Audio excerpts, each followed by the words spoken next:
నమస్తే అండి, welcome back. ఈరోజు మన ఛానల్లో చాలా టేస్టీగా ఉండే పుదీనా టొమాటో పచ్చడి ఈజీగా ఎలా చేయాలో చూపిస్తున్నానండి.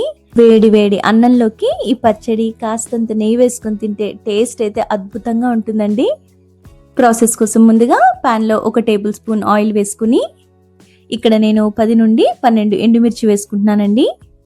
ఫ్లేమ్ లోనే పెట్టుకొని ఎండుమిర్చిని వేయించుకుందాము. ఎండుమిర్చి ఇలా సగం వేగిన తర్వాత ఇందులోనే నేను 6 వెల్లుల్లి రెబ్బలు కూడా వేసుకుంటున్నానండి. ఎండుమిర్చి బాగా దోరగా మంచి వాసన వచ్చే వరకు ఫ్రై చేసుకోవాలండి. ఇప్పుడు వీటిని పక్కన తీసి పెట్టేసుకొని పూర్తిగా చల్లారనివ్వాలి.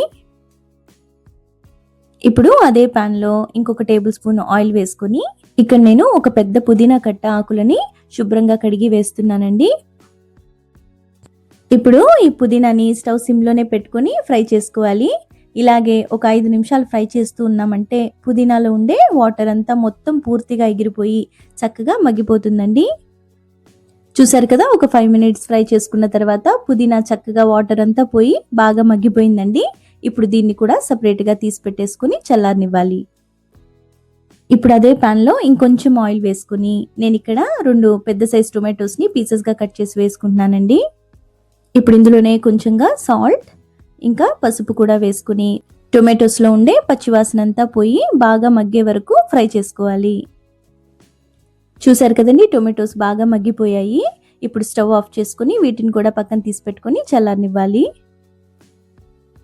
ఇప్పుడు మిక్సీ జార్లో మనం ముందుగా ఫ్రై చేసి పెట్టుకున్న ఎండుమిర్చి, పుదీనా, టొమాటో కూడా వేసేస్తున్నానండి. ఇందులోనే కొంచెంగా సాల్ట్ వేసుకుని 1 స్పూన్ జీలకర్ర కూడా వేసుకుని మరీ మెత్తగా కాకుండా కచ్చాపచ్చాగా మిక్సీ పట్టేసుకుందామండి.